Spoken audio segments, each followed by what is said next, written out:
Hello, I'm Jamie Heller. I'm the editor-in-chief of Business Insider. I'm so glad to be here with Stella Li, who's the executive vice president of BYD, the global car giant out of China. Stella, you're on a mission right now. How would you describe it?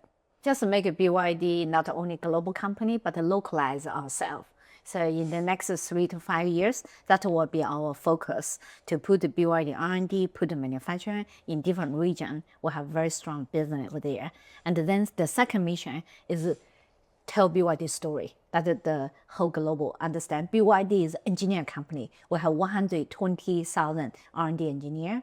We file like 52 patents per working days. Whoa, 52. Exactly. So this is the story you need to tell everybody. And then also building BYD brand.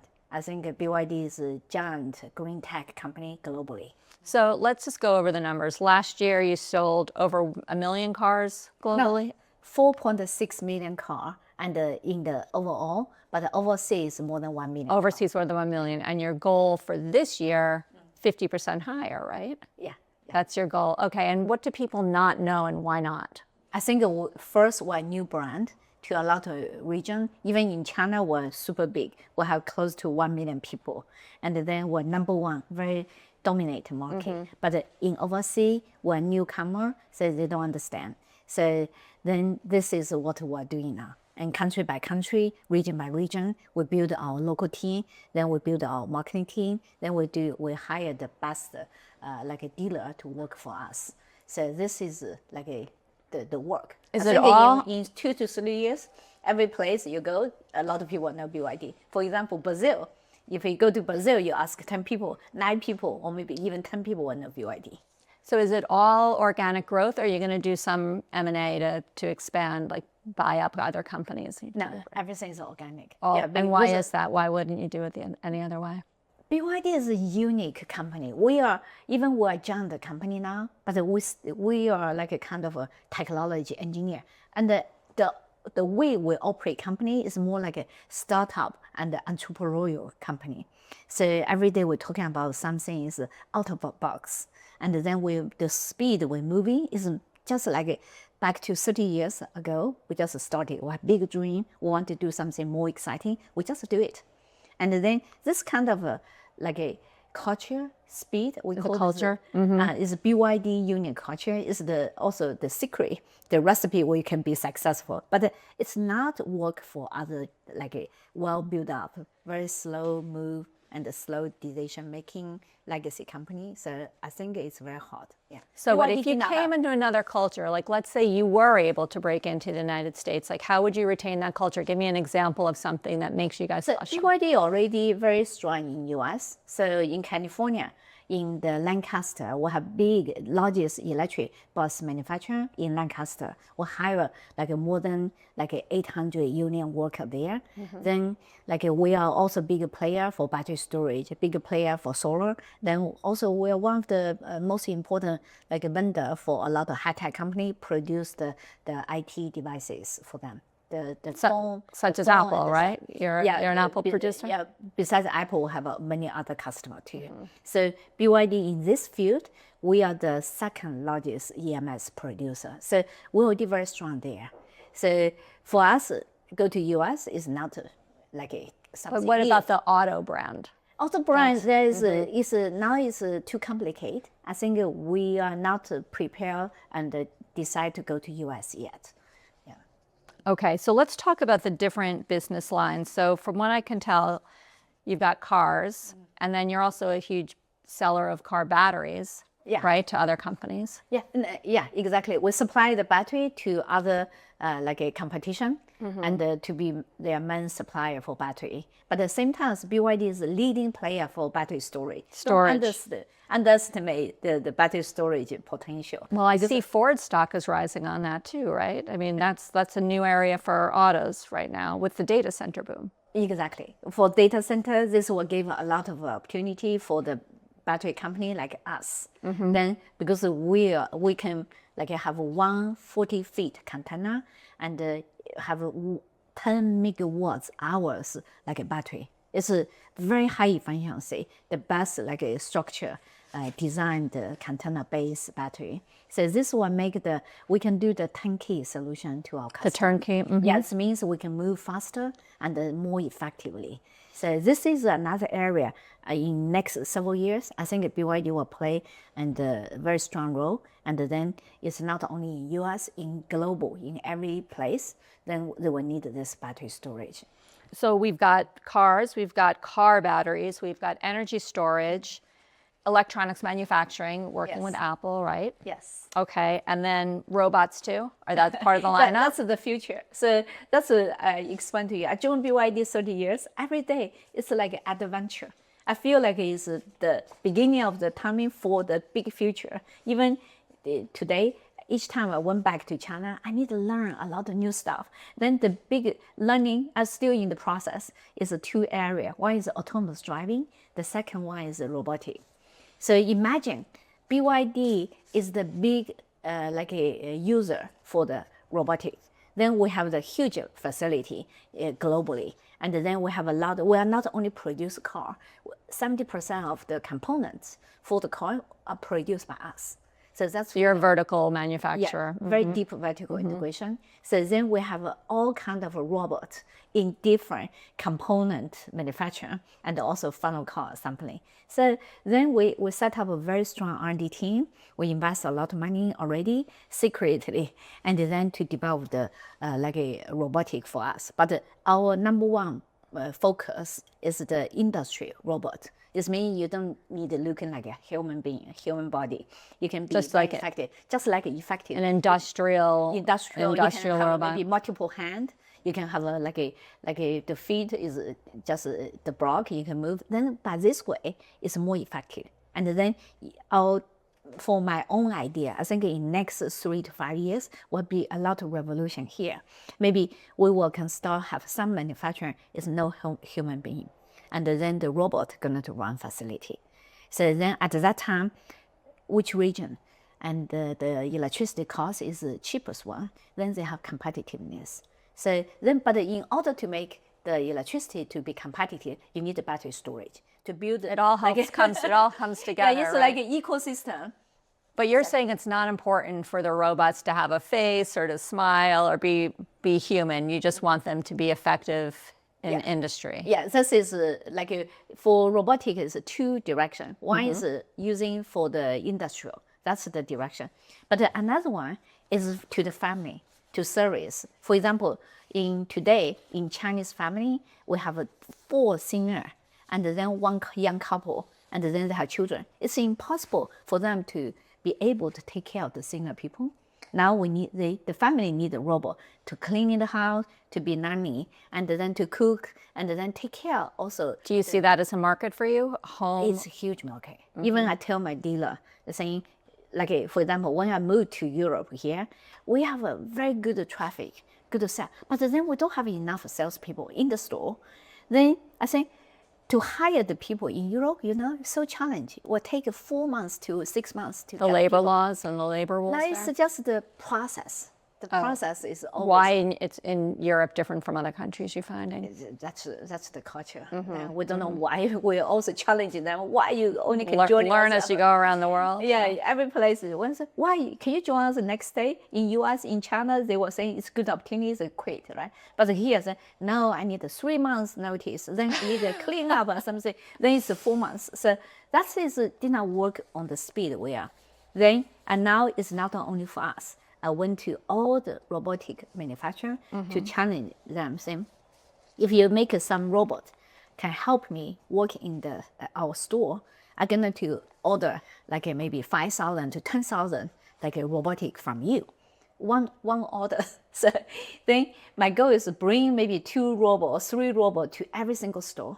So they can explain to the customer, they can have fun, they can even show the car, demonstrate the car. So you will be amazed. This kind of stuff, I think in next 1 or 2 years will be available. And then So you actually plan to create robots that you will put in your actual dealerships to help be maybe the first conversation to help people understand the cars? Not only that, they can even sell the car, demonstrate the car. That's the challenge. To have a robot dancing to tell the car spec is available now. But my ambitions, they need to also open the door and then to show the car. Is almost like a 50% of the work salespeople should have done. 50% of the so work, you could see, because I would have maybe thought salespeople would be among the final people to be replaced by robots, because it's so much personality and but that can be possible. But in the end, this is still we're human being. We need this emotional connection. You still need the people to know the name, watch your eyes, then shaking the hand, then, oh, you're the guy I can rely on you next 5 years. You will do good service for me. So we still need the people. But now with this robotic, we can make our service to be better. So this is our target. Then, very interesting. I tell all my dealers in here, saying, I heard from, because we're working with all the top like a robotic company, then they tell me, Stella, in their like a roadmap, they strongly believe in 3 to 5 years, all this kind of human being robot can into the family to really take care of cleaning house and then cooking food. Sign me up.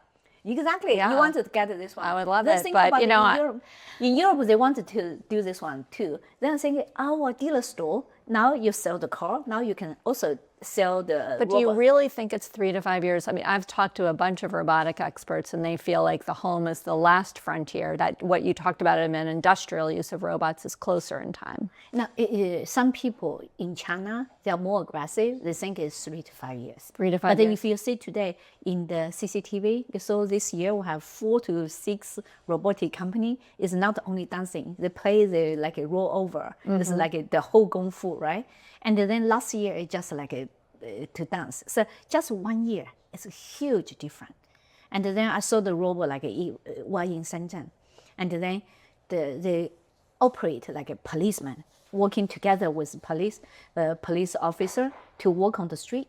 So this is already happening now. Now it just they need to solve some like a battery consumption, energy consumption issue, and then make this robot can work a longer time. And then also the brain, I call the software and the AI technology to make this happen quickly. But the industry is grow through the chipset, through the software, through the like a global world model, and then through the like all this hardware. Everything is improving rapidly, and also a lot of investment here in different angle. Then this will push the industry very rapidly. Okay. Are you doing business with other robotics manufacturers? Or Yeah, we do. Because BYD which is very ones? open. Are you working with Tesla? Or? No, I cannot share the name, but they are can. one of the best one in China. But we're working with all the best one because BYD is open platform. And then our principle always like this. Even we produce these products by ourselves, besides the battery, then we're always open to buy from the best in the industry. Then our own parts only, the maximum is only 70%. So we never can go to 100% besides battery. So, and then this That's like a rule that's the like rule is keep BYD, even one giant company, we can be always innovative, and then to be always keep us to be the strong, because even But 70% is what your products is maximum what? in-house supply. Then 30% BU. But some component, some other critical, like we're working with NVIDIA, we use their chip. Then for the premium cars, they're almost 100%. So they're the best. Then we're working with Qualcomm. So then we're working with all the like a global vendor for this the best technology for us. So it means like for robotic, even for our industry use, if we have better one, we always buy from them. We already bought a lot of robot from other company. And then for the human robot, we will do ourselves. But then I think so far, if they are we also open the door to buy from others. So you're open for business. Okay. What's the company's single biggest challenge, would you say? I think for technology side, we are the best because, for example, we're launching the flash charging. Then the fast charging, Yeah, right? flash It's what, like charging, 9 minutes or 5 minutes? No, or 5 something? minutes 5 ready, minutes. and then 9 minutes full is from 10%. Oh, yeah, to 9 minutes to 97%. like 5 minutes to 70%, and then 9 minutes, 9 minutes full. for full. Yeah. But most important, in cold temperature, minus 30 degrees C, we still can just add 3 more minutes. That is a revolution. So There's a lot of stories in bad weather in the U.S. EVs just conking out, right? Yeah. Then in China, we call it there's like a Yangtze River, right? Then the north is north, and then they say electric car never can cross the river because cold temperature could not work. But now with this like a flash charger, the second generation blade cell, then we can cross the industry. So this is the idea. BYD is the company. We are very like engineer mindset company. We always use our technology to changing people's mindset. Then we always study consumers' behavior. Then we find a solution to them. But now currently it's a geopolitical like issue. I cannot take it. It's out of boundary. Then BYD is a public trade, private owned company. We have zero influence by government. Then we have a zero board member from government. Then like we don't working with any like a sensitive like army or maybe this one because we make. I saw you're on the Pentagon list for that. Yeah. Exactly. I don't understand why they put the BYD there. It's a bunch of Chinese tech companies. Yeah, you're good at that. So this kind of perception, I don't know how to deal with that. Because we want to I want to invite everybody from DC to come to BYD. I open the door for you. You can go to any dormitory, any corner of even the restroom to check every single detail. You can do it transparent. But what they put this, there's no reason. Then road route, why they put it there? So this is what makes us what we're going to do. We're going to sue government. Maybe someday we'll have to do that, right? Because we need to protect our reputation. So that is something is my habit. Dealing with the geopolitical, that's the then challenge. with something nonsense. Nothing really is fact-based. Zero fact. If we made a mistake, it's okay. You give me crisis. I will say, sorry, we made a mistake, we change. But this is, well, let's say, I mean, your cars are a lot less expensive than U.S. cars, so that's the reality. But the government should not act as the lobby or maybe influenced by the competition. Like for us, we're technology guy. We're also working with all the technology guy from California, from US. We respect the culture. If you lose out, working hard, come back. Don't do. Let's just remind people, what does BYD stand for? Remind Build your dreams. Build your dreams. There you go. Okay, thank you so much for being with us at Business Insider. Fascinating conversation. Let's stay in touch. Yeah, thank you. Thank you. Yeah.